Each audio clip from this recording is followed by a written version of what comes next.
Hi, I'm Delia, and I'm going to be speaking to you on psychedelic therapy and BIPOC individuals, what we know and what we're learning. This is a scoping literature review that is responding to the absence of BIPOC participants in in psychedelic therapy trials.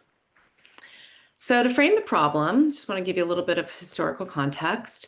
Psychedelic therapy it's shown great promise in effectively addressing many mental health issues, including PTSD, major depressive disorder, anxiety disorder, substance use disorders, OCD, and there's preliminary evidence that it shows it can also be an effective treatment for racial trauma. However, the current research, popularly coined the psychedelic renaissance, which began around 2006, has used overwhelmingly white population samples. And this leaves a gap in our knowledge of how minoritized populations might also experience benefits. Furthermore, the lack of research focused on BIPOC participants means that little has been studied about specific factors around education and administration to address issues that impact minoritized and historically disenfranchised individuals and communities. The war on drugs that began in the early 70s disproportionately targeted Black and Brown communities with more arrests, convictions, and more severe sentencing, despite similar rates of drug use across racial lines, resulting in increased stigmatization of drug use in these communities. Furthermore, during the CIA-sponsored experiments where they were testing LSD for mind control and interrogation techniques, the subjects, who were often African American, were mentally tortured, often without consent. So, overcoming the public distrust of psychedelics makes education and inclusive research, which considers participants' experience of safety, crucial to making these modalities accessible to all who could benefit from them. So in 2021, Fogg et al. Published a literature review that highlighted a critical data gap, noting that the virtual absence of BIPOC participants from psychedelic therapy research. This article cited issues such as biological differences between ethnicities in drug metabolism and many psychosocial factors such as how practitioners' ethnic identity or cultural awareness affect the set and setting. And this impacts how BIPOC groups respond to psychedelics. Or no, rather, the article cites how we don't know enough about how BIPOC groups respond to psychedelics because of this absence of data. The writers called upon the psychedelic research community to direct efforts at making the research more inclusive. So this scoping literature review that I've written, it looks at the relevant research published around the time that that article was published in 2021, and since then, to see if and how the research landscape has evolved to address these issues. So my evaluation or inclusion criteria for what I looked at, I searched the APA databases, specifically EBSCO, through the CIIS library, as well as PubMed and Google Scholar for articles that were published between the years 2021 and 2025. My criteria were simply that the research focused specifically on the experiences of BIPOC participants. I included qualitative, quantitative, and mixed methodology studies. Some of the research was from clinical trials, including individual and group models of administration, and some was from what the literature called naturalistic use, meaning qualitative data was gathered from individuals who had psychedelic experiences in non-clinical settings. Though I did not exclude any research on the basis of country of origin, I did limit it to the English language, and all the articles are from the US or Canada. I excluded articles that were not peer-reviewed and those for which the full text was not available. I chose a scoping review to get the broadest sense of how the issue of lack of BIPOC participation in psychedelic therapy research is currently being addressed and to learn what themes have been identified by research since this gap was articulated by Fogg et al. In 2021. I identified three main themes in the literature. One, cultural and structural barriers to accessing psychedelic assisted therapies. Two, psychological and therapeutic benefits for racial trauma and other mental health conditions. Three, the need for equity-oriented and culturally competent research and clinical practices. Some of the main points in my findings were, since 2021, there's been a very small uptick in the number of studies focused explicitly on BIPOC experiences and data gathering to identify cultural barriers, concerns, and recommendations for making the therapies more equitable. In a large quantitative survey that had mixed race, so there was overwhelmingly white participant sample, 3,500, and 450 identifying as people of color, and then another 377 as multiracial. It showed that the BIPOC respondents were equally motivated as white participants to use psychedelics in conjunction with a trained healthcare provider, and they reported similar effectiveness. So in other words, they were totally willing to go through psychedelic therapy just as much as white participants were. So this kind of pushes back a little bit against the idea that stigma is making them not want to seek this kind of therapy. And however, they were less likely to have had psychedelic therapy experiences with trained providers.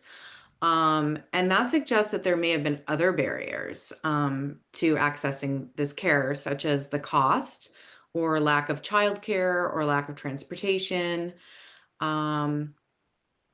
So those things may also have been deterrents, as well as stigma. Another article showed that BIPOC folks are actually more likely to recommend psychedelic therapy than their white counterparts after having received psychoeducation about it. So the main things that were helpful for them to be interested in the therapies was learning about the efficacy of the therapy and being reassured about the physical safety.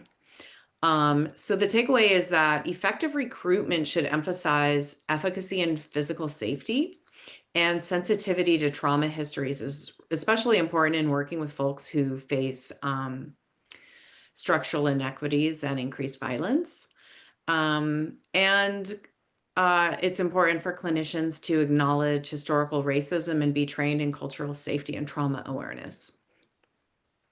Another quantitative article compared race-based variables on a sample of over 2,186 white participants and 647 people of color who had previously used psilocybin in naturalistic settings, meaning without a clinician, finding no significant difference between the groups. Both groups reported significant improvements in depression, anxiety, emotional regulation, spiritual well-being, and cognitive flexibility. But they did find some small differences in other factors. For instance, the POC group was more likely to set intentions before using psilocybin. And they also found that POC group had slightly smaller gains in some areas at the 2 to 3 month follow-up. So this could be due to their experience of more day-to-day adversity, but further studies would be needed to understand the factors that are involved with that difference. One final finding that I'll note is that several studies emphasized a need for culturally responsive frameworks that integrate indigenous and ancestral traditions, and also community-based care models like group participatory sessions. Yeah, one of the articles, BERT 2025, argues for a group-based model of administration and notes that Indigenous practices with psychedelic healing rituals span millennia, and they may be better suited to communities that recognize that people must heal collectively. So again, this wasn't a um, this was more of a an ideas article, right? So more clinical research would be needed to like flesh that out a bit. So I want to name some of the gaps. There were a lot of gaps still. Like I said, there's only been a small uptick in the research. So there's still quite a lot to cover. And I'll just name what I've noticed. There is still a significant underrepresentation of BIPOC participants in the trials. In the research I looked at, those articles that compared experiences of white and BIPOC individuals, the BIPOC sample sizes were significantly smaller. I already mentioned a few of those. And of the research that was restricted to just BIPOC participants, they were working with pretty small sample sizes. So more funding and targeted research with larger BIPOC participant samples is definitely needed. Even among these studies, there were few culturally informed protocols that have been identified or adapted. Some of the research proposed culturally informed models, but there was little clinical research to back it up. I sort of just mentioned that about the group model. More research is needed to find out how to best make psychedelic therapy culturally sensitive. None of the cited studies present data on ethno-racial differences in psychedelic drug metabolism, which was one of the primary issues that was identified in that Fogg et al. Article that I talked about in my opening. Outside of these psychedelic studies, there's like well-documented evidence of psychopharmacology metabolic differences across broad categories of like East Asian, Caucasian, and African ancestry, but there is no research on how psychedelics specifically are metabolized differently across racial groups. And there may be no difference at all, but not researching it feels like an oversight. None of the studies feel really longitudinal. I mentioned that there was a 2 to 3 month follow-up in one of the studies, but nothing longer than that. And considering that integration is widely considered an important aspect of psychedelic therapy, this is definitely a gap. Studies should be tracking participants' experiences for 6 months after their treatment. There is very little data on how specific BIPOC subgroups relate differently to psychedelic therapies. So like BIPOC is a very broad general category. It might be helpful to better understand the nuanced differences experienced by individuals from different ethnic groups, as well as from folks who identify as biracial. Other issues that affect specific groups, like more than the dominant population, are issues such as immigration status or justice system impacted. And these are other cultural factors or, socioeconomic factors that would be important to explore. And they undoubtedly affect certain groups' fears and sense of safety and stigma around drug use. Yeah, those issues are not adequately addressed in the existing research. Some of the research shows promise for psychedelics as an effective treatment for healing racial trauma. And this is a relatively new avenue of psychedelic research, and much more is needed.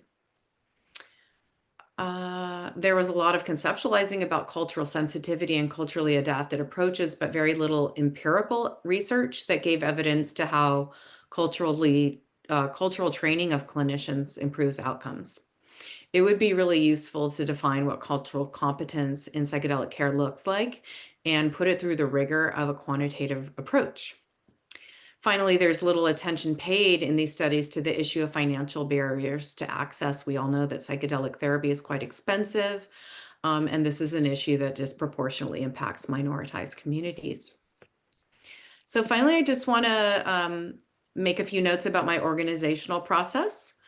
After selecting the articles that would be included in my review, I summarize the content and findings of each article. I was surprised by the plurality of methods that were used, and I didn't find that focusing on the methodologies was particularly helpful to my organizing process. So instead, it made more sense to group topics into the three categories that emerged throughout the literature that I noted earlier. And by noting the incidence of these themes in each paper, I was able to do cross comparisons and see clearly how the evidence supports these as the central issues concerning making psychedelic therapy more inclusive. I felt that a scoping review would give the best sense of what's becoming known and where subsequent research would be most useful.